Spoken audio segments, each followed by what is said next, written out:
ეთერშია მედია კავშირი ობიექტივი რადიო ტალღაზე FM 105-და 0-ზე გვიყურეთ ამ ტალღაზე ან გვისმინეთ ან გვიყურეთ შემდეგ მისამართზე www.obiektv.net შეგიძლიათ ჩაგვერთოთ Skype-ით ლათინური ასოებით ობიექტივი ან დაგვიკავშირდით შემდეგ ტელეფონის ნომერზე 238 91 05 ვინც წინა გადაცემაში ადევნებდა ჩემს გადაცემას თვალყურს ჩვენ ყავდა მოწვეული ჩეჩნეთის რესპუბლიკის პრეზიდენტის ჯოხარ დუდაევის მეუღლე ქალბატონი ალა დუდაევა ჩვენ დღეს ვაგრძელებთ კვლავ ჩეჩნების თემას, ვაინახების თემას და საერთოდ კავკასიურ თემას. დღეს ჩემი გადაცემის სტუმარი არის ჩეჩნური დიასპორის წარმომადგენელი ქალბატონი მეკა ხანგოშვილი. მოგესალმებით ქალბატონო მეკა, დიდი მადლობა მინდა მოგიხადოთ, რომ მობრძანდით ჩვენს გადაცემაში და პირველი კითხვა რაც შეეხება ისევ უბრუნდებით ჩვენ იმ საშინელებას, რაც მაშინ ჩვენს კავკასიელ ხალხს დაატყდა, კერძოდ დეპორტაცია. ამას დეპორტაციაც არ ქვია, ამას ქვია ალბათ მთელი ჩეჩენიერის გენოციდი, რომელიც მათ მე-20 საუკუნის 40-იან წლებში გაიარეს. ალბათ უფრო დაწვრილებით თქვენი საუბრებთ ამის შესახებ, ეს იყო ალბათ ისეთი საშინელი ვანდალობა, რომელიც მაშინდელმა საბჭოთა კავშირმა მოაწყო მშვიდობიანი მოსახლეობის, ქალებისა და ბავშვების წინააღმდეგ, გარდა გადასახლებისა, მე მგონი ფიზიკურადაც გაანადგურეს უამრავი სოფელი, ასევე შორეულ კაზახსტანში გადასახლებას ემსხვერპლა აი ამ საბარგო ვაგონებში, მატარებლებშიც უამრავი ადამიანი და მოდით აქედან დავიწყოთ ჩვენი გადაცემა. მოგესალმებით კიდევ ერთხელ, მივესალმებით ჩვენს რადიო მსმენელს. პირველ რიგში მინდა დღევანდელი დღე, დედის დღე მიულოცო ყველა დედას, განურჩევლად ეროვნებისა, რასისა, მათი რელიგიური მრწამსისა, მინდა ყველა დედას ვუსურვო. პირველ რიგში ალბათ, რაც ყველაზე მთავარია საერთოდ ადამიანის ბედნიერებისთვის არის უღრუბლო ზეცა. ჯამთელი და დღეგრძელი სიცოცხლე. მეც უერთდები მაპატიეთ რომ გაწყვეტინებთ მილოცვას, მე ბოდიშს ვიხდი რომ აქედან არ დავიწყე გადაცემა. ეს დღე სხვათა შორის შემოიღო ეროვნულმა ხელისუფლებამ ზვიად გამსხახურდიას პრეზიდენტობის დროს და მე სრულიად საქართველოს, ასევე სრულიად კავკასიაში მყოფ ყველა ქალბატონს, ყველა დედას ულოცავ დღევანდელ დღეს. მადლობა და ალბათ უპრიანი იქნება ჩვენ საკუთარ დედებსაც მე თქვენი ეთერით მინდა ჩემს დედას, რომელიც ჩემგან შორს არის მიულოცო დღევანდელი დღე, დიდი მადლობა თქვენთვის ამის მილოცვის საშუალებისთვის. რაც შეეხება თვითონ დეპორტაციას, ეს არის ალბათ ერთ-ერთი უმძიმესი ფურცელი ისედაც მრავალტანჯული ვაინახიერის ცხოვრებაში. აქედანვე ვიტყვი ვაინახიერის, იმიტომ რომ ეს საშინელი გენოციდი, მათი მასობრივი დეპორტაცია შეეხო არა მხოლოდ ჩეჩნებს, არამედ ინგუშებსაც, მათ მოწმე ინგუშებს. ამიტომ მთლიანობაში მოხდა ამ ორი ეთნოსის, ჩეჩნების და ინგუშების, ასე ვთქვათ, ვაინახების მასობრივი გენოციდი. ეს იყო ენით აუწერელი სისასტიკე ადამიანების მხრიდან. საერთოდ ძალიან მტკივნეულია, როდესაც ასეთი რაღაცა ხდება ადამიანის მხრიდან, ადამიანის მიმართ. მართალია ახლა ჩვენთვის არ არის გასაოცარი საერთოდ რუსის სამხედროს ქმედება და საერთოდ მათი არ მინდა ეს საერთოდ ეროვნებაზე ვისაუბრო, მაგრამ ამ შემთხვევაში საერთოდ რუსის სამხედროების აგრესიული ქმედება აჭარბებს საერთოდ ყოველგვარ ზღვარს. თქვენ წარმოიდგინეთ იმ თებერვლის ცივ თოვლიან დღეს. ისინი უვარდებოდნენ თითოეულ ჩეჩენს და ინგუშს სახლში. მოგეხსენებათ მთიან აულებში რუსული ენა არ იცოდნენ. ბრძანება იკითხებოდა რუსულ ენაზე. არ გაგების შემთხვევაში სიკვდილი, კითხვის შემთხვევაში სიკვდილი. ესე იგი ძალიან ბევრი ადამიანის ლიკვიდაცია მოხდა ადგილზე. თუკი ადამიანი თუ კი მოხდებოდა ადამიანის მხრიდან კითხვა რა ხდებოდა, ვინც არ იცოდა რუსული ენა, მას იქვე კლავდნენ. ეს იყო, აი არ ვიცი, ესეთი სისასტიკე ალბათ საერთოდ იშვიათად ახსოვს ისტორიას, ესეთი საშინელი მეთოდები იყო გამოყენებული. იცით თქვენ რომ საერთოდ მათი დეპორტაცია მოხდა საქონლის გადამზიდი, ასე ვთქვათ, ვაგონებში შეყარეს მთლიანად ქალი, ბავშვი, მოხუცი, კაცი არ იყო გარჩევა. იმდენად დიდი სიმჭიდროვე იყო ვაგონებში, რომ სუნთქვა იყო შეუძლებელი. მე როდესაც ჩეჩნეთში ვცხოვრობდი ერთი პერიოდი შევხვდი ადამიანებს, ვინც ჯერ კიდევ იყვნენ მომსწრე ამ უბედურების, ვისაც დავშოთ უფრო ბავშვობაში ახსოვდათ, ზოგი იყო 13 წლის იმ პერიოდში, ზოგი 15 წლის, მინახია ძალიან ღრმა მოხუცი, რომელიც იმ პერიოდში ალბათ სადღაც 30 წლამდეც კი იყო, ჯერ კიდევ ცოცხლები იყვნენ. სხვათა შორის, როდესაც დაიწყო 94 წლის ომი, ერთმა ქალბატონმა მითხრა, რომ ალბათ არც ხირდაო ჩემი ცხოვრება ადამიანი თავის სიცოცხლეში სამჯერ როცა გენოციდის მსხვერპლი გახდება, ესეთი ადამიანის სიცოცხლე თუ რაიმე ღირსო. მართლაც ეს იყო პირველად გახსოვთ ის საშინელი 30-იანი წლები, რაც საერთოდ კავკასიელმა ხალხებმა გადაიტანეს, მე ამას დაემატა 44 წელი და შემდგომ სწორედ ზუსტად ნახევარი საუკუნის მერე 94 წელი. ჩეჩენი ნატრობდა შორეულ ყაზახსტანის უდაბნოში, სამშობლოში დაბრუნებას, რამდენი აღესრულა იქა, მე ქალბატონ ალა დუდაევას წიგნი მაქვს წაკითხული ამ დეპორტაციაზე, რომ რამდენი ანდერძადაც იბარებდა, რომ თუ გარდაიცვლებოდა, მისი ძვლები მაინც ჩაეტანათ წინაპართა სამშობლოში. ისო მეუღლემ შეასრულა ეს მათი ნატრა 94 წელს ძალიან ბევრი დამარხული ადამიანის ნეშტის გადმოსვენება მოხდა, არ ვიცი თქვენ ხართ თუ არა იმ პერიოდში ნამყოფი გროზნოში და ეს იყო უდიდი უზარმაზარი სასაფლაო, სადაც ქვები იქიდან ჩამოტანილი წარწერებით. ბატონმა ჯოხარმა დააკეთეს, ხო? მისი იდეა იყო, მისი ინიციატივით, მისი ორგანიზებით, მისი უშუალო მონაწილეობით მოხდა ეს ყველაფერი. იყო აი ესეთი მუშტი ამ შუაში, ამ სასაფლაოს და იყო ხმალი, რომელზეც ეწერა დუ ხურდაც, დელ ხურდაც, დიცდირდაც, ჩვენ არ გავტყდებით, არ ვიტირებთ, არ დავივიწყებთ. შემდგომ რომელიც მთელი ომის განმავლობაში მართლა როგორც ასე ვთქვათ, ერთ-ერთი სიმბოლო იყო ამ განმათავისუფლებელი მოძრაობის. თუ არის აღნუსხული ქალბატონო მექა, რამდენი ადამიანი იმსხვერპლა აი ამ საშინელმა დეპორტაციამ? ეს არის დაახლოებით 500,000 ჩეჩენი და 200,000-მდე ინგუში და დანარჩენი სხვა ჩილო კავკასიელი ეთნოსები, რომელიც საბოლოო ჯამში 1 მილიონს აღწევს მთლიანად. იმ პერიოდში სხვათა შორის ეს საშინელება საქართველოსაც შეეხო. იცით თქვენ, რომ იმ პერიოდში 44 წლის მაისის შემდგომ და ბოლოს მერე შემოდგომასაც მოხდა ქართველი მესხების გასახლებაც. ეს საშინელი ტრაგედიაც სწორედ ამ პერიოდში იყო. კავკასიიდან მოხდა ყაბარდოელების, ბალყარელების, ყარაჩაელების ტატარი ესეთი ეთნოსიც ცხოვრობდა. აი ამ ყველა ეთნოსის შემდგომ აი პერიოდულად ასახლებდნენ კავკასიელი ხალხის. ნუ ძირითადად მასობრივად შეეხობა მხოლოდ ჩეჩნებს და ინგუშებს, იმიტომ რომ თითქმის არც ერთი ოჯახი არ დარჩენილა, საიდანაც არ მოხდა გასახლება ადამიანების. მასობრივი დეპორტაცია ჩეჩნებს და ინგუშებს შეეხო. ესე იგი, არა მხოლოდ თვითონ ჩეჩნეთ-ინგუშეთის ტერიტორიაზე, თუ საერთოდ საბჭოთა კავშირის მასშტაბით, სადმე ვინმე ჩეჩენი იყო აღრიცხული სტატისტიკურად, აბსოლუტურად ყველა ჩეჩენს ასახლებდნენ შუა აზიაში და ყაზახეთში. დაბრუნდა მერე უკან 500,000 ჩეჩენი. დაახლოებით 60 უფრო მეტიც 60% შეიწირა ამ. ჯერ რაც გზაზე ამ ხელა გზა ეს ხო არ მოხდა ერთ დღეში და ორ დღეში მათი ჩასვლა დანიშნულ ადგილას, ეს გრძელდებოდა ზოგჯერ თვეობით, ეს მატარებელი გადაადგილდებოდა. ამ ხელა იმაზე მიდიოდა, ზოგჯერ იყო ერთი დღე, ორი დღე შესვენებები, იმიტომ რომ გვამებისგან უნდა დაეცალათ ეს მატარებელი, რომელიც ისე ძალიან მალე ივსებოდა გვამებით. მე მახსოვს მაპატიეთ ერთი მოგწმებოდა, რომ შემდგომ უკვე როდესაც ჩავიდნენ დანიშნულ ადგილას, ვისაც ცოტა უფრო ახლო, ძალიან შორს რა თქმა უნდა ვერ შეძლებდნენ გადაუგდეს ცხედარი. საერთოდ კავკასიელებში იცით ცხედრის გაპატიოსნება როგორ იციან. თვითონ კავკასიელებმა საერთოდ არაფრით არ უთმობენ ხოლმე თავის ცხედარს, თავის მკვდარს არავის და მარხილით ღამე ქალბატონი და ორი კაცი როგორ ჩამოვიდნენ იმ გვამის წასაღებად და დააფარეს ამ მარხილს თივა, რომ ვინმე ეს რუსი სამხედრო არ შეხვედროდაც გზაზე და აი ესე ჩაიტანეს იმ ადგილას, სადაც ყველაზე ცუდი იყო ის აგიტაცია, რომელსაც იქ ადგილზე რო ჩავიდნენ, სანამ ესენი ჩავიდოდნენ, იქ ატარებდნენ.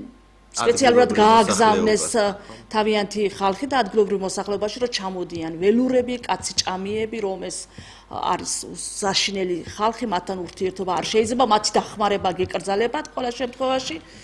და აი ესეთი მე თურმე იქ მცხოვრები ადამიანები ამბობდნენ რომ თავიდან როგორ გვეშინოდაო და მერეო სიბრალული თავისთავად იქ როცა ხედავ რომ ბავშვი შიმშილისგან კვდება იქ არანაირი პირობა არ დახვდათ როცა ესეთ რა თქმა უნდა ეხლა ყველა ადამიანია და მათ უჩნდებოდათ რაღაც ადამიანური სურვილი რომ დახმარებოდნენ და შემდგომ როდესაც ურთიერთობაში შედიოდნენ და გაეცნობოდნენ ამ ჩეჩნებს აღფრთოვანებული რჩებოდნენ და მე უკვე წლების განმავლობაში ჩუმად ეხმარებოდნენ სანამ ისინი ფეხს მოიკიდებდნენ და იქ დაიწყებდნენ ცხოვრებას არის კიდე ერთი ესეთი ფაქტი რომ სხვათა შორის საერთოდ ეხლა რასაც კარგს ვიტყვით არ ჩამითვალოთ თავის ქებად ჩეჩნებზე და ინგუშებზე უბრალოდ არ შემიძლია მათი ის ღირსეული თვისებები რაც მათში ისტორიულად იყო და იმ პერიოდშიც მათ რომ აი ეს არ ვთქვა ჯერ ერთი როდესაც ამხელა გზაზე ისინი მიდიოდნენ საერთოდ ჩეჩნებს და ინგუშებს აქვთ დღემდე აი თუნდაც პანკის ხეობაში არის ესეთი სასწაული ტრადიცია რომ არასოდეს ქალი რა თქმა უნდა კაცის წინ არც იტყვის არც ახსენებს დაუშვათ ფეხის ადგილს ნუ აი ბოდისვიხთი ტუალეტს და სადმე თუ მამაკაცი არსებობს იმ შემთხვევაში ტუალეტში არც შევა და წარმოიდგინეთ ეხლა იქ ხო ქალი კაცი ყველა ერთად იყო შეყრელი ვაგონში და მამაკაცები უმეტესობა კვდებოდა იმიტომ რომ ისინი არც ერთ შემთხვევაში არ გავიდოდნენ დაუშვათ იმას გასაჭირის დროს და ქალებსაც ბოდიშხდი კიდე ერთხელ შარდის ბუშტი უსკდებოდა და უმეტესობა ასე იღუპებოდა იმ ყველობაც კი იყო მე წავიკითხე მე მგონი ქალბატონ ალასტიქშე რომ თავის ნაწნავზეც კი ჩამოიხრჩო ერთმა ქალმა თავი ქალბატონო მეკა ზარია მე მგონი ხო პირდაპირ ეთერში გისმენთ გამარჯობათ. ერთი რამ მინდა თქვა, ახლა თქვენმა სტუმარმა ქალბატონმა ახსენა, რომ ქართველების გენოციდიც იყო და ქართველების გენოციდი არაერთხელ იყო, ამაშია საქმე და აი ბოლო იყო 20 წლის წინ. მაგალითად აფხაზეთში რა, ქართველი, არც ერთი ქართველი ეს ეთნოწმენდა კი არ იყო, ეს იყო გენოციდი და რატო არ არის ამაზე არასოდეს საუბარი არ მესმის ეს ერთი. ნერე რომ მიიღო პარლამენტმა თქვა გენოციდის მე ვეთანხმები პარლამენტს ნამდვილად ჩერქეზების გენოციდი მოხდა და მან ორი აზრი არ არის მაგრამ იმისთვის რომ აჩვენო რუსეთის პოლიტიკა და მისი ბუნება მთლიანი ერის რა ნუ მთავრობის ერი თუ რაც ქვია ნუ რა ვიცი ესე იგი როცა მთლიან კავკასიას მოიცავს ეს მისი მაგრამ ჩეჩნებზე ხო არ იყო და ინგუშებზე არა ჩაციებული მთელ კავკასიის ხალხი გაანადგურა ნუ ოსების გარდა იმიტომ რომ ნუ ისინი სხვანაირად ქალბატონმა მექამეს ახსენა ხო და აი მთლიანად რომ ეს და მთელი ამ იქ ქართველების რო ეხსენებიათ არ შეიძლებოდა უფრო მრავლის მომცველი სურათი ქალბატონმა მექამ ახსენა პარლამენტში შეიძლება არ ახსენეს მაგრამ ჩვენ გადაცემაში ჩამონათვალი გააკეთა ქალბატონმა მექამ. დაკ მე ხა ძალიან ისეთ ფაქტებზე უნდა ვისაუბრო ქალბატონო რომელიც უცნობია და და რაც შეეხება აფხაზეთის თემას მე ამას აუცილებლად შევეხები არა მარტო აფხაზეთს სამეგრელოში დატრიალებული იმ ტრაგედიაზე და იმ ეგზეკუციებზე რომელსაც შევარდნაძის ხუნტას ჩადიოდა თითქმის 2 წლის განმავლობაში ასე რომ ქრონოლოგიურად მივყვები მე ქალბატონო ამ თემებს ქალბატონო მე აი ამ საშინელ ფაქტებზე თუ არის აი თქვენგან, ჩეჩენებისგან, სხვა ისტორიკოსებისგან გამოცემები ამასთან დაკავშირებით, წიგნები, ისტორიული წიგნი, მატიანე, რომელიც დარჩება ისტორიაში და ასევე თქვენ ახსენეთ ეხლა და დამასწარით მემორიალებზე უნდა მეკითხა, თუ არსებობს მეთქი ჩეჩნეთში მემორიალი, დღეს თუ არსებობს ამასთან დაკავშირებით რაიმე მაშინდელ მოვლენებთან და მუზეუმი თუ არსებობს. დიახ, ჯერ ამ ქალბატონს ვუპასუხებ რომ ჩემთვის მე ყოველთვის იმიტომაც ვთქვი რომ წეღან თავის ქებად არ ჩამითვალეთ იმიტომ რომ ჩემთვის კავკასიის ტრაგედია ჩემთვის ქართველების ჩეჩნების მე არასოდეს არ განმისხავებებია ეს ტრაგედიები მე შეგნებულად ძალიან ბევრ ამაზე არ ვლაპარაკობ რომ ისევ ის რაღაცა შუღლი რაც სწორედ აფხაზეთის ომის დროს რუსების მიერ შეგნებულად იქ შემოგზავნილი რამდენიმე იქ შემოგზავნილი ჩეჩენის სახელი რო დაერქვა იქ ყველა ჩლო კავკასიელს სამწუხაროდ მიაღებინეს ეგ მონაწილეობა ეს იყო ისევ და ისევ ის დიდი ჩვენი ასე ვთქვათ ბჭყალებში დიდი მეზობელი და მოძმე რუსეთის მიერ გაკეთებული ინსპირირებული ყველაფერი დიახ ხუნტის მე ასე ვიტყოდი პირდაპირ ეს იყო პოლიტიკა ბაგრამიანის ბატალიონზე ნაკლებად ამახვილებდნენ ყურადღებას სამაგეროდ ჩეჩნებზე სხვათა შორის აი რა თქმა უნდა ეხლა ყველა ადამიანის ტკივილია მათ შორის ჩემიც უდიდესი აფხაზეთი და ის ჩეჩნების დეპორტაცია, რომელზეც ჩვენ დღეს ვსაუბრობთ, ასევე არის უდიდესი ტკივილი და მე აი ამ ჩეჩნების ერთ ღირსებაზეც უნდა ვისაუბრო, რომ ხომ მოხდა ამ ჩეჩნების მასობრივი გენოციდი იგივე სტალინის და ბერიას ხელით და ძალიან ბევრი ქართველის ხელით, ხო? სამწუხაროდ იქ 600-700 ადამიანი ცოცხლად საჯინებაში რო დაწეს ამ რა ადამიანურ ასე ვთქვათ ვანდალიზმს ხელმძღვანელობდა პოლკოვნიკი გვიშიანი. ეს მე არ მომიფიქრებია, ეს ისტორიული ფაქტია. დღეს ინტერნეტში რო შეხვიდეთ, აბსოლუტურად ყველაფერი, ყველა დოკუმენტი, რომელიც დღემდე ტაბუირებული იყო, უკვე ინტერნეტში დევს. თუ როგორი მიწერა ყოველი წამი, ყოველი საათი, როგორ უპატაკებდა ბერიას სტალინს, გვიშიანი ბერიას, რომ აი ეს გავაკეთე, ამდენი უკვე მოუკალე, ამდენი მე ვფიქრობ, რომ ეს ადამიანებს საერთოდ ეროვნება არ აქვს. რა თქმა უნდა, ეს იყო რუსეთი. ამ შემთხვევაში მიუხედავად იმისა, რომ იქ იმ პერიოდში იმ ქართველს ეროვნება იქ ქართველი ქონდა გვიშიანის და ბერიას სახელით და იქ ბევრ ჩეჩენს იგივე ბასაევის სახელით და ვიღაცების სახელით ჩეჩნები ერქვათ, ესენი არ არიან კავკასიელები. ისინი არიან რუსეთის დამკვეთის შემსრულებლები, ჩვენი მტრები, ჩვენი ყველაზე დიდი მტრები. კიდევ ერთი ზარი არის ეთერში, ჩვენ საერთოდ ძალიან ბევრი ზარები გვაქვს ხოლმე. მე უბრალოდ არ მინდა ეხლა მსმენელს უნდა მე აქ იმიტომ მოვედი, უნდა ვისაუბრო იმ დიდ მხარდაჭერაზე, რომელიც იმ პერიოდში ჩეჩენს და ინგუშებს ქართველებმა აღმოუჩნეს, რომელზეც რატომღაც არავინ არ საუბრობს, აი ამაზე უნდა ვისაუბრო ამ ეთერში პირველ რიგში, სანამ ჩვენ ამ მემორიალზე და რაღაცაზე ვისაუბრებთ. მეგონი გაითიშა ზარი და ჩვენ აი მე ხა მინდა ესეთი ფაქტები მოგიყვეთ. როდესაც გაასახლეს ჩეჩნები, ნუ ეს სასტიკი მეთოდებით რომ მოხდა, ეს ყველამ ვიცით. ისევ კრემლმა ჩადო ძალიან დიდი თავისი წინ მიზანდასახული და წინ გადადგმული უკვე დიდი გეგმა იყო, რომ როდესაც დაცარიელდა ჩეჩნების და ინგუშების ტერიტორია, იქ ჩაასახლეს ვინ?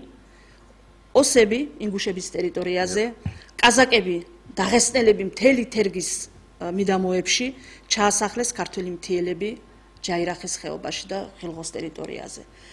ამ შემთხვევაში რუსები მოელოდნენ, რომ დადგებოდა დღე, როცა აუცილებლად ჩეჩნები და ინგუშები დაბრუნდებოდნენ სამშობლოში. შეიძლებოდა კონფლიქტი მომხდარიყო, ეთნო კონფლიქტი. წინასწარ მომზადებული კონფლიქტის კერა იყო. ერთად-ერთი ვინც ჩეჩნებს და ინგუშებს საკუთარი მიწა დაუთმო, ვინც არა მარტო დაუთმო, არამედ იქ დაუტოვა. ფრინველი იყო ეს, საქონელი იყო, მოვლილი ეზოკარი, ესენი იყვნენ ქართველი მთიელები. დანარჩენები დღემდე საკუთარ სახლებში არ უშვებენ. რატომ მოხდა ინგუშეთის პრიგოროდნი რაიონის მიტაცება და შემდგომ? მე ამ შემთხვევაშიც კი არ ვამბობ, რომ ეს არის კონფლიქტი ინგუშებს და ოსებს შორის. ეს არის ხელოვნურად არის თორემ. ეს არის კონფლიქტი კავკასიელებს და რუსეთს შორის, რომელიც აქვე უნდა აღვნიშნო, რომ როდესაც ქართველი მთიელები ჩაასახლეს ღილღოში, ერთ-ერთი ძალიან დიდი ქართველი, ძალიან ცნობილი პოეტი გაბრიელ ჯაბუშანური 17 წელი ცხოვრობდა ღილღოში. და მას აღწერილი აქვს, მთელი ციკლი აქვს ლექსების ჰოიღილღოს დაღურბულოცაო, რომელიც 91 წელს გამოიცა ამირან არაბულის რედაქციით ეს წიგნი. იშვიათობაა დღეს არც კი მოიძებნება ალბათ ეს წიგნი იმდენად იყო საზოგადოების მხრიდან დიდი ინტერესი, რომ დაიტაცეს ეს წიგნი. ასეთი დიდი ასე ვთქვათ ინტერესი იყო არა მარტო წიგნის მიმართ, არამედ ალბათ იმ მოვლენების მიმართ, რაც ასახულია ამ წიგნში. ესე იგი მთელი ეს ციკლი ეძღვნება ერთ-ერთ ქალს ხადიშას, რომელსაც თვითონ გაბრიელმა პირობითად დაარქვა ქისტური სახელი, როდესაც ის ერთ-ერთ დანგრეულ აულში შევიდა, მას ესეთი სურათი დახვდა იმ სახლში. დალეწილი ჩანგრეული აკვანი, ხანჯალ ჩარჭობილი ყურანი და ყველაფერი აბსოლუტურად სახლში არის განადგურებული და ნახა ფეხქვეშ გათელილი ერთ-ერთი ფოტო, რომელიც როცა ამოაბრუნა და ნახა ულამაზესი ქისტიქალი იყო ამ ფოტოზე აღბეჭდილი და მას პირობითად დაარქვა მან ჰადიშათი და მთელი ლექსების ციკლი მიუძღვნა ამ ქალს. ამ ქალს კი არა, საერთოდ ამ მდგომარეობას მიუძღვნა. მე ახლა რა თქმა უნდა აქ არ ვაპირებ არც ლექსებით წაკითხვას და იმას, მაგრამ უბრალოდ აი გეტყვით ერთ სტროფს, თუ როგორი იყო მისი შინაგანი მდგომარეობა ამ ჩეჩნების ტრაგედიის მიმართ. აი ესე მიმართავს. შენ რომ იყავ ის აული ოხერი, მოარბიეს უხთოდ მოაპარტახეს, ენატრებად შენი ყელის მოღერა, ციხეების ჩაბნელებულ ჩარდახებს. ქისტის ქალო შენზე დარდმა დამლია, შენს ლანცაც კი დავდგომი ვარ დარაჯად, ვარსკვლავეთი ჩემი რამლია, მაგრამ მთვარე ბედისწერა არ აჩანს. დღეს ამ ლექსზე ქართველი გოგონები, გოგოჭრები მღერია. ეს არის ყველაზე დიდი სიმდიდრე ადამიანების ურთიერთობაზე. ეს იყო ეს ყველაფერი გადაფარა ამ ერთი ადამიანის მიერ. თვითონ ჩეჩნებს არ შეუქმნიათ ესეთი შედევრი ამ დეპორტაციაზე, ტრაგედიაზე, როგორც ქართველმა კაცმა შექმნა. იგივე გრიგოლ აბაშიძეს აქვს უკაცური აული, რომელიც მე ჩემ დასამარცხნოდ არ ვიცოდი, მიუხედავად იმისა, რომ ყველაფერს ვეძებდი, რაც საერთოდ ჩემ წერილობაში, ქართულ წერილობაში ჩეჩნებზე ინგუშებზე დაწერილა. ერთ-ერთმა ჩემმა სტუდენტმა, რომელმაც იცოდა, რომ მე ამ თემაზე მუშაობდი, მომიტანა, ცისკრის ფურცლები იყო, ნომერიც კი ვერ ვიპოვეთ, მხოლოდ ამოგლეჯილი 3 ფურცელი იყო. მარტო ვიცოდით, რომ ავტორი იყო გრიგოლ აბაშიძე და უკაცური აული ქვია ამ მოთხრობას. სულ რაღაცა 13-14 გვერდია, მაგრამ ამ მოთხრობაში ჩადებულია მთელი ის სისასტიკე, რაც იწვნიეს ვაინახებმა. როდესაც რუსეთი იქ მებრძოლ ვაინახებს 31 ადამიანს გმირის წოდება მიანიჭა და ამ დროს სახლში მობრუნებულმა არც კი იცის, რომ მისი ოჯახი მთლიანად ამოწყვეტილია იმ ერთ-ერთმა გმირმა. მას ქართველი მეგობარი მოყვება იქიდან ომი დამთავრდა, ისინი ბრუნდებიან, გაუკაცრე. ეს აღწერილია ისეთი სასწაული მხატვრულობით და როგორ გითხრა ტრაგიზმით, რომ აი მსგავსი რამე მე მგონი ჩეჩნებშიც არ დაბეჭდა. ჩეჩნებში უფრო ისტორიული თქვენ იყო გახსნილი მუზეუმი, აი ამაზეც კითხეთ. მუზეუმი იხსნებოდა გახსნის პერიოდში, იყო ძალიან ბევრ რამეს აგროვებდნენ. მე პირადად ხოთაშორის აი როდესაც უკვე მასხადოვი იყო პრეზიდენტი, შევხვდი მას და მის ამ მუზეუმის დირექტორსაც შევხვდი და არქივის გამგე იყო ესეთი ძალიან ცნობილი საველე მეთაური და ისტორიკოსი დალხან ხოჟაევი, რომელსაც აქვს უამრავი დღემდე უცნობი ფაქტები ჩეჩნების და ქართველების ურთიერთობაზე. ამ პიროვნებას პირადად ვესაუბრე და შემდგომ 2 წელიწადში ის პიროვნებაც მოკლეს. აი ეს კაცი უძღვებოდა სწორედ ამ მუზეუმის ამ ექსპონატების, ახლა ჩეჩნები მაქსიმალურად ცდილობდნენ, რომ ჩვენთანაც ჩამოსულიყო, იმიტომ რომ ჩვენ არქივში არის ძალიან ბევრი ფაქტები, დოკუმენტები იმ დეპორტაციაზეც, იმ უბედურებაზე. ისედაც ასე თუ ისე ცდილობდნენ, რომ მოსკოვიდანაც მოეპოვებინათ. დღეს ნაწილი მის ხელმისაწვდომია ამ დოკუმენტებისა, რომელიც მანამდე კომუნისტების პერიოდში საერთოდ ტაბუირებული იყო. აქვე უნდა ვახსენო ის ფაქტი, რომ როდესაც მთელი საბჭოთა კავშირის მასშტაბით მოხდა ჩეჩნების და თუ ეთნიკურად სადმე ვინმე ჩეჩენი იყო, ყველა გაასახლეს ქისტების გარდა. რატომ? ქართველებმა დაუმჭირეს მხარი და თქვენს რომ ესენი არიან ყველაზე მშვიდობიანი, ეს არიან ჩვენი მოქალაქეები, არც ერთ შემთხვევაში ჩვენ არ დაუშვებთ. მე ვიცი რომ მატყნილი ქართველები დადგნენ ფეხზე, რომ ესენი არიან ჩვენი არა მარტო კეთილის მოსურნე, არამედ ჩვენი ძმები არიან, ჩვენი მოქალაქეები და აი ქართველების დამსახურება იყო, რომ დღეს 10,000 ქისტი პანკის ხეობაში ცხოვრობს. ქალბატონო მეკა, დღეს რამდენიმე კითხვა მინდა ერთდროულად დაგისვათ, იმიტომ რომ ჩავეტიოთ დროში. რა მდგომარეობა დღეს ჩეჩნეთში, იგივე გროზნოში. როგორ ცხოვრობს გროზნო? თუ გაქვთ ინფორმაცია, ჩვეულებრივად როგორც სხვა ქალაქები, ხა უკვე აღარ არის ვთქვათ ესე მასირებული დაბომბვა ალბათ, როგორც მაშინ ცხადდებოდა და შეწყვეტილი არის თვითონ ქალაქში საომარი მოქმედებები. მე მაინტერესებს მშვიდობიანი ცხოვრება არის თუ არა დღეს გროზნოში და ასევე მაინტერესებს ხშირად იყო საუბარი ამ საკონცენტრაციო ბანაკებზე, ქალბატონმა ალამაც ისაუბრა ამის შესახებ, რომ თუ არის დღეს კიდე მსგავსი რამებს, თუ აქვს ადგილი და სანამ პასუხს გამცემდით, ზარი არის მაყურებლის, გისმენთ. მოგესალმებით. გამარჯობათ. ქალბატონო მეკა, ერთი შეკითხვა მაქვს. კი ბატონო.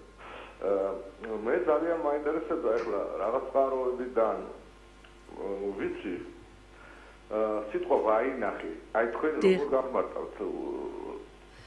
მაინტერესებს ძალიან და ვაი ნიშნავს ჩვენ ნახ ხალხი. ჩვენებურები, ასე ვთქვა, ჩვენი ხალხი. ჩეჩნურად პირდაპირ ითარგმნება ვაინახ. ვეინახ. ესე იგი ჩვენი ხალხი, ჩვენებურები. დიახ. და ამ იმაში მოიაზრებიან ჩეჩნები, ინგუშები, ქისტები. გასაგებია. გავაგრძელოთ ჩვენ თემა. რაც კითხეთ ამ ბანაკებთან დაკავშირებით და გროზნოში რა ხდება. საერთოდ ეხლა თვითონ ასე ვთქვათ ვიზუალური მხარე ქალაქის არის წარმოუდგენელი, იმიტომ რომ აშენდა ამ მოკლე ხანში ულამაზესი ქალაქი, თქვენ ელემენტარულად თუ შეხვალთ ინტერნეტიდან შეგიძლიათ ნახოთ. თვითონ ქალაქში ასე ვთქვათ არის დაბომბვა, არც არაფერი, რა თქმა უნდა, ხალხი მშვიდობიანად ცხოვრობს.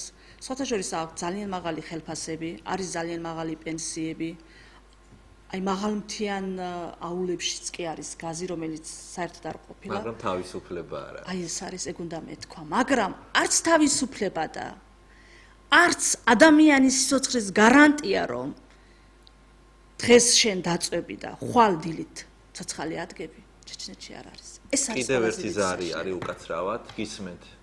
გამომშვიდობის. გამარჯობა. ქალბატონო, გეხოვი და კოცნე. დიდი მადლობა. მადლობთ. ნუ რა თქმა უნდა, კაი ხნის წინ დარიალის ხეობაში. და მას ხეობაში იყო სოფელი, სადაც ინგუშები ცხოვრობენ და ცხოვრობდნენ. და ჩვენ ისინი რო დაბრუნდნენ, თელმა ამ ჩვენმა ქართველებმა ცხელი კერა და დაუტოვეს, ქათამი იყო, ძროხა იყო, ყველაფერი ცხელი კერა დატოვეს, ანთებული ბუხრები დატოვეს და ისე დატოვეს და ისე შევიდნენ ინგუშები ისე თავიანთ საფრთხეში. დიახ, ამაზე მე ვისაუბრე უკვე. მადლობთ. დიდი მადლობა. მე ვარ და ერთი სიცხლი და ხორცი ვარ ჩვენ ინგუშები. დიახ, ნამდვილად, ნამდვილად. დიდი მადლობა, ნეტა ყველა ასე ფიქრობდეს, რა მეტყობა იქნებოდა. აი აქვე უნდა აღვნიშნო ერთი ფაქტი წარმინდა რომ დამავიწყდეს რომ აი ამ გადასახლების უსაშინლეს გზაზე, როდესაც ადამიანები მასაც ვერ ახერხებდნენ რომ თავიანთი რაიმე ძირფასი ნივთი წაეღოთ, ესეც კი ვერ მოახერხეს. ჩეჩნებმა და ინგუშებმა უბით ატარეს ყაზბეგის სურათი. ეს იყო აი როგორ გითხრათ, ჩემთვის იმდენად ამაღელვებელი იყო ეს ყველაფერი, როდესაც თვითონმა ბატონმა შალვა მჭედლიშვილმა პოეტმა, დისიდენტმა, რომელიც ასევე იქ იყო გასახლებული და იქ ჩეჩნებთან ჰქონდა ურთიერთობა, თავისი პირით მომიყვა, რომ როდესაც გავიგეო, რომ ჩეჩნები ჩამოვიდნენ და მივედიო ერთ-ერთი ჩეჩენის სახლშიო, თვითონ ოჯახის უფროსის სახლში არ იყო და ქალი არაფრით არ მომეშვა, რომ გაიგო, რომ ქართველი ვიყავიო, ნუ აი არაფრითო თითქოს ჩეჩენი ყოფილი ვიყავი ისეო, ეხავე ვოვაო ჩემი მეუღლეო და ნუ ის ქოხი, რაც პირობითად რაში ცხოვრობდნენ, როდესაც ამ ქოხის კარი შევაღეო, პირველიო რაც თვალში მეცა ეს იყო გაცრეცილი ყაზბეგის სურათი, რომელიც კედელზე ეკიდა. ნუ ამის მერე უკვე ალბათ აი ყველანაირი კომენტარიც კი მე ვფიქრობ ზედმეტია. აი ეს არის ადამიანების ურთიერთობის ყველაზე მაღალი კოდექსი. ზარი არის კლავ ეთერში. გისმენთ. გისმენთ. ალო, გამარჯობა. ცნობილი არის ჩეჩნების ვაჟკაცური შემართება. რუსეთს ამხელა მონსტრს ებრძოდა ისეთი იდეალებისათვის, თავისუფლებისათვის, მაგრამ ეს მე დადებითად ვაფასებ და ახური აზრი არ არის, მაგრამ იცით რა არის, თავიდანვე ხომ არ იყო შეცდომა, იმიტომ რომ ხალხი განადგურდა, გაუბედურდა, დაიხოცა ამდენი და ნუ ბოლოს რა შედეგია, დახოცილი ხალხი და იგივე მდგომარეობა. აი ეს მაინტერესებს, თორე თავისთავად ის კარგი იყო ყველაფერი, მაგრამ გასაგებია. წინასწარ რაღაცის გაჭრეთ ალბათ მადლობთ. იცით რაშია, მე სხვათა შორის ძალიან რთული შეკითხვა და ბევრჯერ დაუსვიათ ჩემთვის და ძალიან მიჭირს ხოლმე ებრძოლათ თუ არა ჩეჩნებს თავისუფლებისათვის. თუნდაც იმისთვის, რომ ეს იდეა ცოცხალია და დღეს პატარა ჩეჩნები ამ იდეით ანთებულები თუნდაც იმ შორეულ ევროპაში და ამერიკაში იზრდებიან, ალბათ ამისთვის ღირდა. თუ არა ალბათ ჩაკვდებოდა ეს იდეა, ხო? რაღაცა იმის განმავლობაში თუ არ ხდებოდეს. თავისუფლების მოყარე ხალხში ყოველთვის იქნება ბრძოლა თავისუფლებისათვის. ისედაც ჩეჩნებს თავიც რომ მოეკლათ რუსმა გადაწყვიტა, ის მაინც შემოვიდოდა. მას ეს ჰქონდა აკვიატებული, ის მაინც თავის ასე ვთქვათ ამ ავზრახვას იქნებოდა ეს ჩეჩნების მხრიდან დადებითად გადაწყვეტილი თუ არ ყოფილიყო ისინი მაინც შემოვიდოდნენ. კვლავ არიან დევნილები პანკისის ხეობაში? ძალიან ცოტანი, ძალიან. სხვათა შორის უნდა ვახსენოთ, თქვენ გახსოვთ ალბათ ჩემი საერთოდ ეთერით გამოსვლა მაშინ დაიწყო, როდესაც დევნილები ჩამოვიდნენ პანკისის ხეობაში და მაშინ იყო ძალიან დიდი აჟიოტაჟი, თვითონ პარლამენტში არ მინდა ეხლა იმ ადამიანების გვარი დასახელი დავასახელო, ისინი გამოდიოდნენ და ამბობდნენ, რომ აი ჩეჩნები არ უნდა შემოუშვათ, რომ ამდენი 1000 ადამიანი შემოვა და აქ დასახლდება. თქვენ გახსოვთ ალბათ როგორი გაწიწმატებული ვიცავდი და ვამბობდი, რომ არც ერთი ჩეჩენი არ დარჩება. არც ერთი ჩეჩენი, იმიტომ რომ ჩეჩენი იმიტომ იბრძვის, რომ ის თავისი მიწა უყვარს, ის თავისი სამშობლო უყვარს. ხოლოთ ამის გამო ბრუნდებიან ალბათ. რა თქმა უნდა. თორე სიცოცხლის საფრთხე რა თქმა უნდა იმისა, ეხლა ძალიან ბევრ ჩეჩენს ვიცნობ ჩემ გარშემო, ჩემ ოჯახში, რომელიც იმიტომ არ წავიდნენ იმ ევროპაში, მიუხედავად იმისა, რომ მართლა კარგი პირობებია, რომ ის თავიანთი იმიტომ იბრძოლეს, იმიტომ არიან ასე მოწყვეტილი, ამიტომ ენატრებათ ეს მიწა, რომ შეწირეს ყველაფერი და აი მე ვფიქრობ რომ ღირდა მაინც. დიახ, ზარია გონი ისევ ეთერში, გისმენთ. გამარჯობათ. გამარჯობათ. პირველად მიმართავ სტუმარს, ობიექტივ სტუმარს აი სიტყვებით, დიდი სიყვარულით, გესალმებით. დიდი მადლობა. მადლობა. ის ახლა ყაზბეგზე იყო საუბარი და ახლანდელი ჩეჩნები იცნობენ ელგუჯას, კითხულობენ, აი ეს მაინტერესებს. დიახ, ეხლავე გაგცემთ. დიდი მადლობა. სხვათაშორის ჩვენ მაქსიმალურად ვზრუნავთ, რომ აი დღევანდელმა ახალგაზრდებმა ელგუჯა წაიკითხონ. ამიტომაც იყო რომ კავკასიურმა სახლმა ხელმეორედ გამოსცა ალექსანდრე ყაზბეგის ნაწარმოებები, რჩეული ესე ქვია. ჩეჩნურ ენაზე თარგმნილია ქისტი მასწავლებლის ძალიან კარგი მცოდნე ჩეჩნურ ენის თავის დროზე ბატონი უსუფ მარგოშვილის მიერ და ეს წიგნი გამოსცა კავკასიურმა სახლმა 2003 წელს დაახლოებით 1000 ეგზემპლიარი და ჩვენ აი მე ვარ ერთ-ერთი გამვრცელებელი ასე ვთქვათ, იმიტომ რომ ჩამოვა ვინმე ევროპიდან, ძალიან ბევრი დელეგაციები ამ ბოლო დროს თითქმის უმეტესობა ჩემ ოჯახში ხვდებოდა და ის ყველას ვატან და ვატან. ისე მაგას მე შევიძენდი ქალბატონო მე. არა გაჩუქებთ მე ამ წინს შეძენა არ უნდა, იმიტომ რომ არ იყიდება. ეს იყო პროექტი ჰორიზონტის მიერ დაფინანსებული, რომელიც სწორედ ამ ჩეჩნური კულტურის გადარჩენას და ჩვენი ურთიერთობების გადარჩენას ჩეჩნურად არის თარგმნილი და სამწუხარო რომ ვერ წავიკითხავ, მაგრამ სახსოვრად ნამდვილად მინდა რომ მქონდეს. აი ესეც კიდე არის რამდენიმე კრებული, რომელსაც ჩვენ ასე ვთქვათ ვცდილობთ რომ მე სიმართლე გითხრათ, აი ყოველდღიურად იმით ვარ დაკავებული რომ თარგმნო ეს ყველაფერი ჩეჩნურ ენაზე. რამდენადაც მე ჩემი შესაძლებლობის ფარგლებში შედის ვაკეთებთ კიდევ ჩეჩნურიდან პირიქით ქართულად თარგმნით რაღაცებს. შარშან გამოიცა აფთიბი სულთანოვი ეს გახლავთ ერთ-ერთი ცნობილი ჩეჩენი მებრძოლი ასე ვთქვათ ეროვნული განმათავისუფლებელი იდეის ალამ წაიკითხა ლექსები ალიმ სულთანოვის და მისი სიმღერები მეც მაქვს მოსმენილი წინვალე ეს ალიმ სულთანოვი იყო მომღერალი და აფთიბი სულთანოვი პოეტი გახლავთ. ერთ-ერთი ჩეჩნების პუშკის ეძახიან უძლიერესი პოეტი. მისი პოეზია სხვადასხვა ასევე ევროპაში მცხოვრებმა ჩემმა უფროსმა დამთარგმნა მედინამ და შარშან კავკასიის ფონდის დახმარებით გამოიცა და აი მე არც ველოდებოდი რომ ასეთი დიდი სურვილი და შეფასება თუ ექნებოდა ამ წიგნს. რამდენს უნდოდა ეს წიგნი ინტერნეტში დავდეთ, რამდენი კითხულობდა ახალგაზრდები განსაკუთრებით და ქალბატონო მე მაპატიეთ ეს ბოლო ზარი იყოს მეც ვეღარ შემოუშვებ გისმენთ. ალო, გამარჯობათ. ქალბატონო მე დიდი პატივისცემით ვესალმები. დიდი მადლობა. და ძალიან დიდ პატივისცემას და სიყვარულს გამოვთქვა მე ჩეჩენიერის თავგანწირული ბრძოლის და მათი ღირსეული ქმედებების გამო. დიდი მადლობა. და მინდა და მამაკაცმა რომ დარეკა რომ ღირდა თუ არა, რა თქმა უნდა ღირდა. თავისუფლება ეს ისეთი მნიშვნელოვანი რამ არის რომ ღირსების სამშობლოს თავისუფლების და ღირსების გარეშე ადამიანი პირუტყვია და ამიტომ თუ შენ უკვე პირუტყვს ემძგვანები რა აზრი აქვს შენ ცხოვრებას ან ევროპაში ან სადმე ეს უკვე კარმუშკაში ჩაყვენებული აი საწყალ ის ხეცებსაც კი არ შეუძლიათ აი ეს თავიანთი ადგილის გარეშე ღირდა თუნდაც 1000 ჯერ შეეწიროს აი ეს თავისი ერი თავისი მნიშვნელოვანი თვისებების გარეშე ის ერი აღარ არის თუ არა აქ მიტა სამშობლო ღირსება ის ერი აღარ არის და თუ შეგინდა ერი იყო უნდა იბრძოლო შეწირო და თავისუფლება ასე თავგანწირის გარეშე არ მოიპოვება და მე ძალიან მშურს თქვენი ერის ასე თავ დიდი მადლობა ძალიან დიდი მადლობა ჩეჩნებს აქვთ ჰიმნი რომელიც ასე მთავრდება ჩვენ ერთი გზა გვაქვს სიკვდილიან თავისუფლება და ეს ყველა ჩეჩენის გენეტიკაში დევს და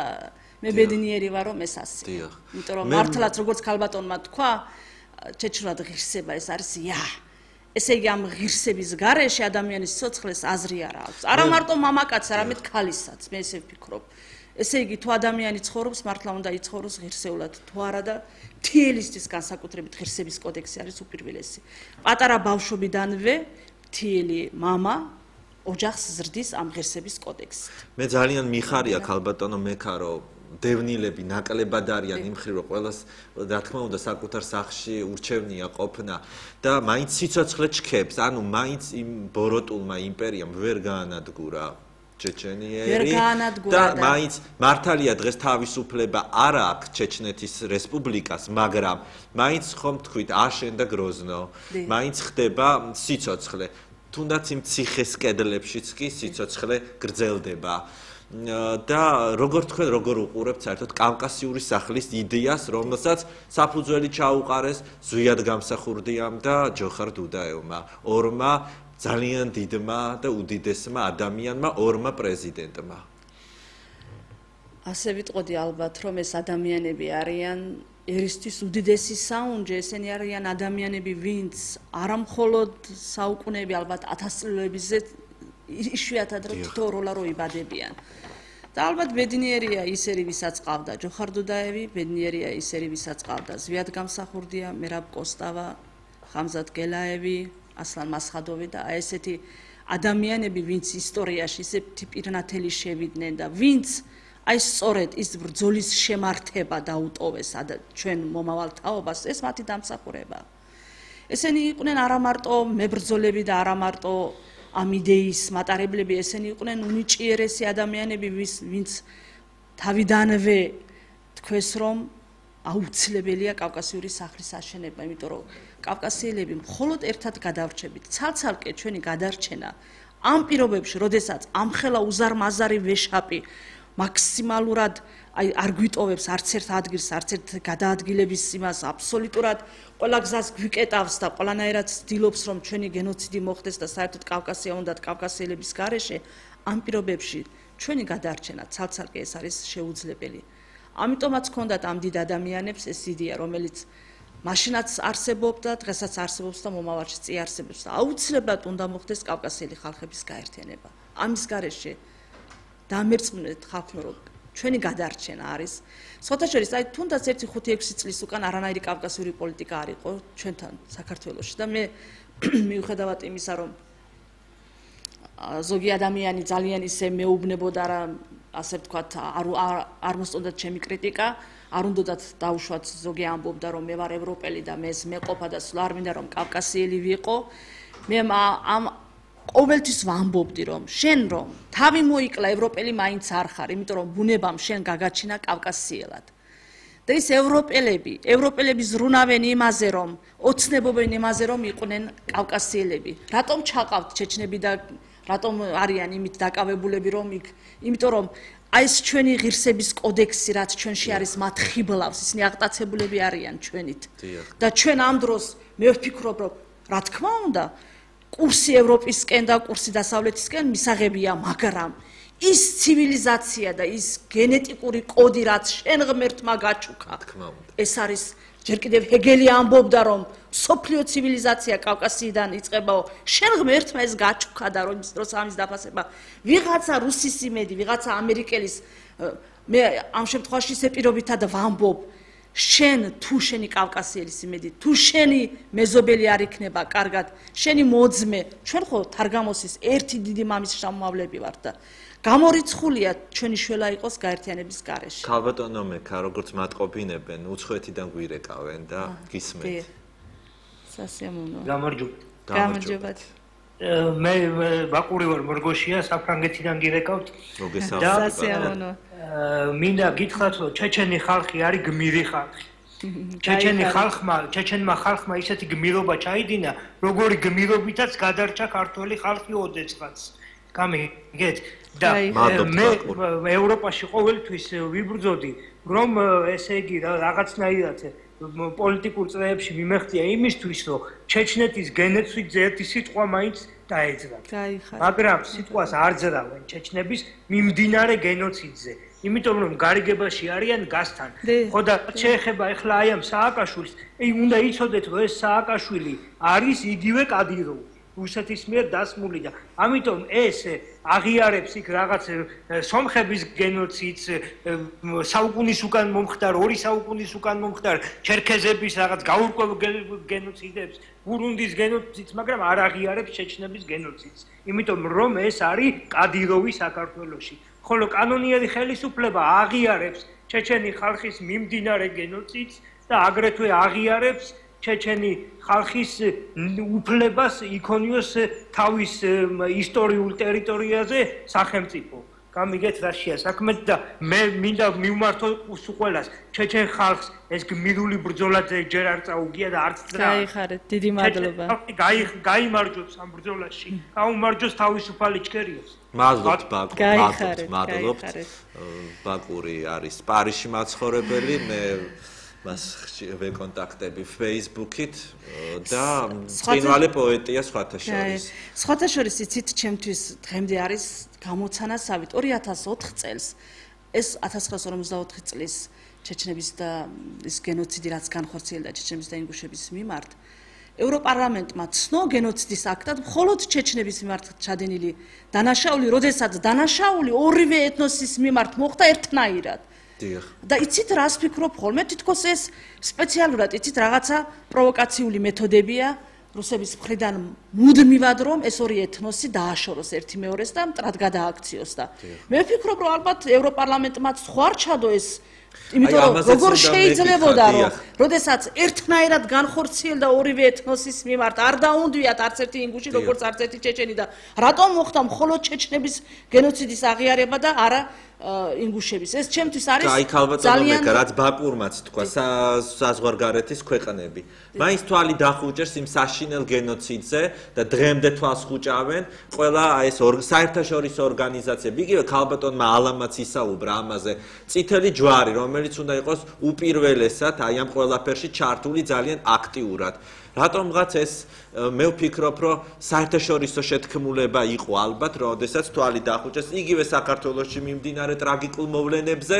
რაც 92-13 წლებში განვითარდა საქართველოში და მას შემდეგ უამრავი საერთოდ ადამიანის უფლებები როგორ შეიძლება დღემდე მე ესე ვიტყოდი არის პირობითი ნათქვამი მაგრამ ამ იმპერიის წინაშე თვალი დახუჭეს ზოგმა ალბათ შიშით ზოგმა ალბათ იმიტომ რომ მაინც არ უნდა ურთიერთობის გაფუჭება დიახ ვისთან იყვნენ კავშირში თუნდაც შეიძლება იმ არასაერთაშორისო ორგანიზაციებთან ერთად დაგეგმეს როდესაც წითელი ჯვარის ექიმები მოკლეს ჩეჩნეთში გახსოვთ ალბათ რომ სპეციალურად რომ წითელი ჯვარი არ დარჩენილი იყო ისინი ხო გეგმავდნენ უკვე 99 წლის ომს ჩეჩნეთში და საკუთარი თვალით ხედავდნენ წინ გადადგმული ნაბიჯი იყო ის რომ აი წითელი ჯვარიც გასული იყო რომ არავინ არ მოსული იყო ჩეჩნეთში რომ არავის არ გაეშუქებინა სინამდვილეში რა ხდებოდა და აი ესეთი მეთოდები ახლა მათი მხრიდან ეს მეთოდები რუსების მხრიდან არც გამიკვირდება მთელი 400 წელი რაც კავკასიის მიწაზე იგივე ნორდოსტის ტრაგედია იგივე ბუდიონოვსკის მოვლენები აბსოლუტურად იგივე ის ვოლოგდაში და იქ რომ მოხდა ამ სახლების ვითომერე ჩეჩნებს ჩამონგრევა და რომ თვითონ ლიტვინენკო რატომ მოკლეს თავის წიგნში აღწერა აბსოლუტურად ეს როგორ ხდებოდა რუსეთის ფსბ-ს მიერ ცნობილი ტერაქტებზეა საუბარი. აბსოლუტურად ყველა ცნობილი ტერაქტი. შემდგომ გამონახავენ ვიღაცა საწყალ ჩეჩენს, რომელიმე ციხიდან მოიყვანენ და ათქმევინებენ, რომ მე გავაკეთე. ან კიდევ ამ დოქუ უმაროვის ხმით სარგებლობენ, რამდენჯერმე ხო ვითომ აღიარა რაღაცა. მე დარწმუნებული ვარ, რომ არც ერთი საღად მოაზროვნე ჩეჩენი არ წავა იმაზე, რომ უდანაშაულო. მე მესმის, რომ კრემლი ააფეთქონდა, პუტინი ააფეთქონდა, ყველა ის ადამიანი, ვინც ამის ღირსია. მაგრამ ის უდანაშაულო ვინც კი დაიყოს ამ შემთხვევაში საცხოვრებელი სახლები რა თქმა უნდა როცა აბსოლუტურად არავინ არ არის იმისგან დაზღვეული იქ რომ ბავშვის და ადამიანის ქალი აბსოლუტურად ყველა ადამიანია როგორ შეიძლება ხელყო მშვიდობიანი მოსახლის სიცოცხლე ხო ეს არც ერთ ჩეჩენს მიუხედავად იმისა რაც არ უნდა ვანდალიზმი იქვე ქონდათ ჩეჩნებს იმის საშუალება რომ ჩეჩენი ტყვეები პირველ ომში სხვათა შორის აი არ ვიცი ძალიან ბევრი ექსპერტების მოსაზრებებია ამის შესახებ რომ პირველ ომში ჩეჩნები რუს ტყვეებს არც ერთ რუს ტყვეს არ ხოცავდნენ უკან აძლევდნენ და ეს იყო იგივე ბუდიონოვსკი პირიქით რუს ტყვეს უნდა და რომ ჩეჩენთან მასში მოხვედრილიყო ტყვეობაში რუს სამხედროს იმიტომ რომ იქ ეს მუნისგან, უბედურებისგან, შიმშილისგან გაწამებული რუსეთის სამხედრო იმ ჩეჩენთან ყვებაც ჰქონდა, იმ კვირაში ერთხელ აბანოც ჰქონდა და ის როცა წყლობით რუსის სამხედროს აბანო არა აქვს და იცით რა მდგომარეობაშია დღეს რუსი სამხედროები რა მდგომარეობაში არიან. და დეზერტირობა ძალიან ხშირად აქვს. რაც შეიძლება თვითონ წეღან მკითხეთ და ზარები რო შემოდიოდა ეს კითხვები მივარდება ხოლმე. თვითონ ჩეჩნებს და ინგუშებს აქვთ თუ არა გამოკვლეული და დაწერილი რა თქმა უნდა აქვს ძალიან ბევრი ჯერ კიდევ კომუნისტების პერიოდში თქვენ გახსოვთ აბდულ რაჰმან ავტორხანოვი ერთ-ერთი უდიდესი ტიტანი ჩეჩენი რომელიც მთელი ცხოვრება ამ გენოციდების მსხვერპლი დაიღუპა ბოლოს გერმანიაში და ამ ადამიანს ჰქონდა ამ დეპორტაციაზე სასწაული წიგნი ჯერ კიდევ კომუნისტების პერიოდში დაწერილი, რომელიც აი ჩუმად ვრცელდებოდა ხოლმე იმ პერიოდში, მაგრამ აიც იმის მერე რა თქმა უნდა აბსოლუტურად ძალიან ბევრი რამე დაიწერა დოკუმენტურ ფაქტებზე დღეს წერენ, იმიტომ რომ დღეს არის ყველაზე მეტად ხელმისაწვდომი. მაშინ ეს თემა იყო ტაბუირებული, ვერც თუ ჩუმად რაღაცა ძალებით არა, ვერც ერთ დოკუმენტს ვერ გასცდი არქივიდან, იმიტომ რომ აბსოლუტურად ყველა FSB-ს არქივი იყო დაკეტილი და იქ შესვლა იყო შეუძლებელი. სხვათა შორის 23 თებერვალს ამ დღესთან დაკავშირებით თბილისში ჩატარდა მარიამი ანდიევას წიგნის პრეზენტაცია, რომელიც ქართველმა ბიზნესმენმა დააფინანსა.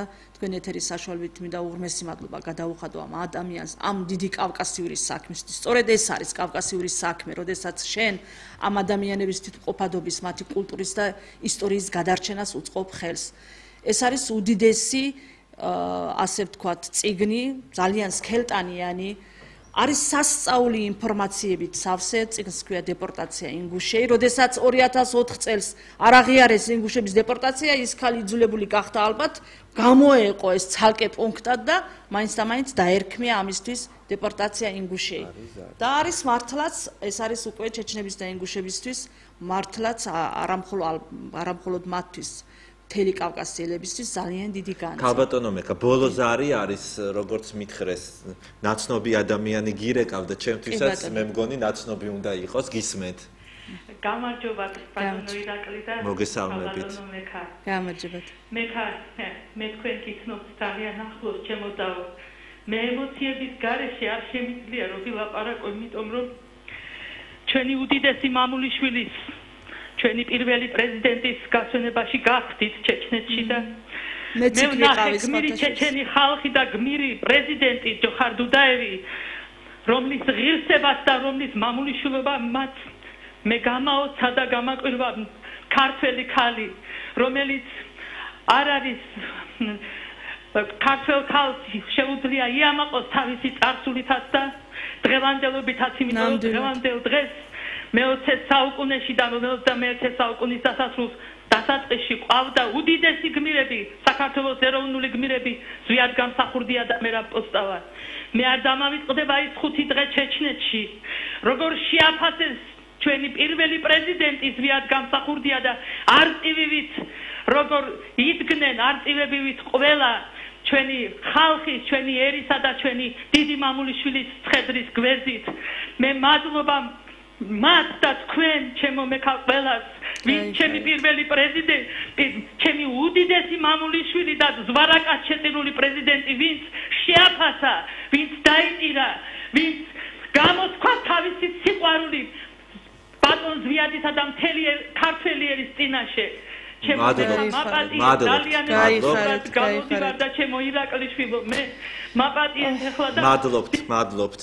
მე ხმაზე ვიცანი, ეს გახლავთ ქალბატონი დოდო ჩხვიმიანი, რომელმაც სვანურად დაიტირა ზვიად გამსახურდია გროზნოში.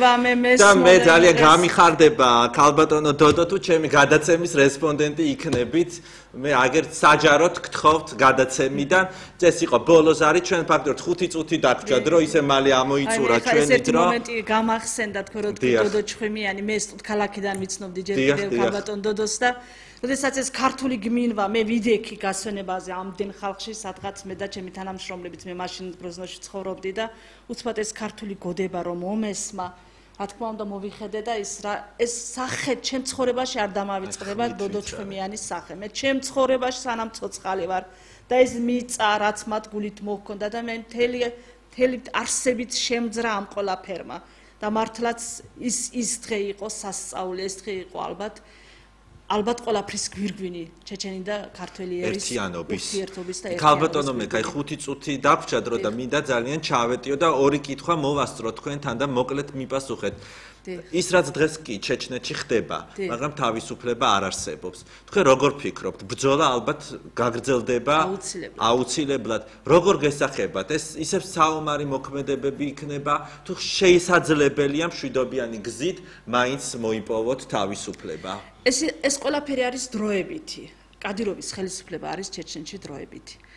მე რა თქმა უნდა ძალიან დიდი სურვილი მაქვს რომ კიდევ ერთხელ არ დაიღვაროს ჩეჩენი ხალხის სისხლი, იმიტომ რომ ჩვენი გენოფონდი ისედაც დგას ძალიან დიდი კითხვის ნიშნის ქვეშ. საუკეთესო ბიჭები მართლაც ვარაკად შეეწირნენ მთელი კავკასიის თავისუფლებას, არა მარტო ჩეჩნეთის თავისუფლებას და ამდენად ჩემი უდიდესი სურვილია, რატომღაც არ ვიცი.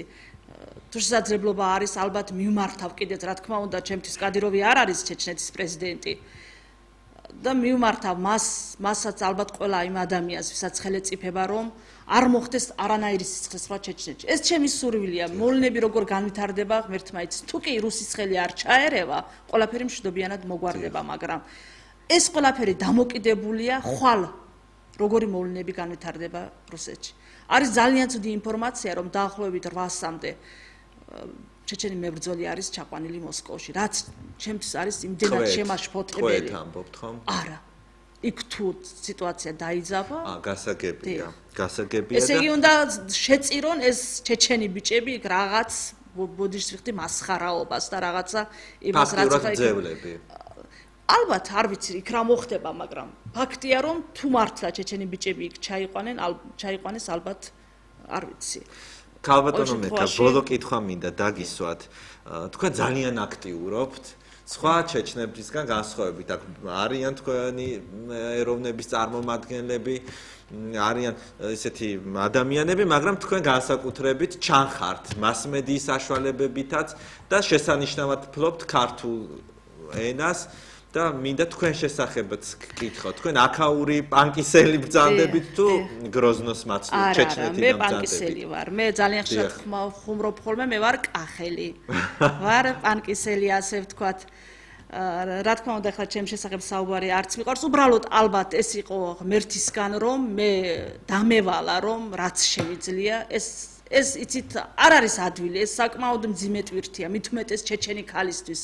რომელიც აუცილებლად მოვალია თავისი მკაცრი ტრადიციების ერთგული იყოს და ამავე დროს ეს გზა რომელიც ასე თუ ისე მე მერგუნა, რა თქმა უნდა, ჩემთვის არის საკმაოდ რთული, მაგრამ ძალიან დიდი ბედნიერებაა, რომ ადამიანი, როდესაც შენ ქუჩაში შეგხვდება და აბსოლუტურად ყველა ადამიანი არის შენ მიმართ დადებითად ყველა არ ვიცი, მე ვინც ხდება ყოველ შემთხვევაში ესეთი სურათია, უმრავლესობა მაინც და ამ ხელა სიყვარული, ეს არის იმ ალბათ იმ ჩემი ასე ვთქვათ, ნუ რა გავაკეთე ახლა ის არ შეიძლება არც არაფერი გამიკეთებია, მაგრამ იმ ჩემი გულწრფელი სურვილების და იმ დიდი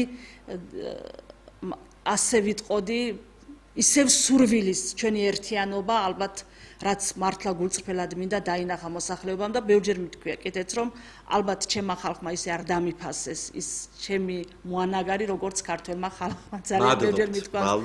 სხვათა შორის კიდევ ვიტყოდი რომ რთულია რა თქმა უნდა ქისტი ქალისთვის ამ ასე ვთქვათ ქალისთვის, მაგრამ მაინც ყოველ შემთხვევაში როდესაც ჩემმა ხალხმა ეს მე ჩემმა ხალხმა მითხრა რომ შენ უნდა დადგე წინ და ამიტომაც თორე მე ჩემით რომ თქვა რომ რაღაცა ტვირთის მატარებელი ბრძანდებით ძალიან დიდი მადლობა ქალბატონო მეკა, ჩვენი დრო ამოიწურა, მე წარმატებებს გისურვებთ მთლიანად ვაინახებს, იმედი მაქვს რომ თავისუფლებას მოიპოვებთ, იმედი მაქვს რომ გაიხსნება არა მარტო დეპორტაციის დღისადმი მიძღვნილი მუზეუმი, არამედ შემდეგ განვითარებულ მოვლენებზე, ეს იქნება გმირული ფურცელი და დიდი სურვილი მაქვს რომ როდისმე ჩამოვიდე თქვენთან გროზნოში და გესტუმროთ.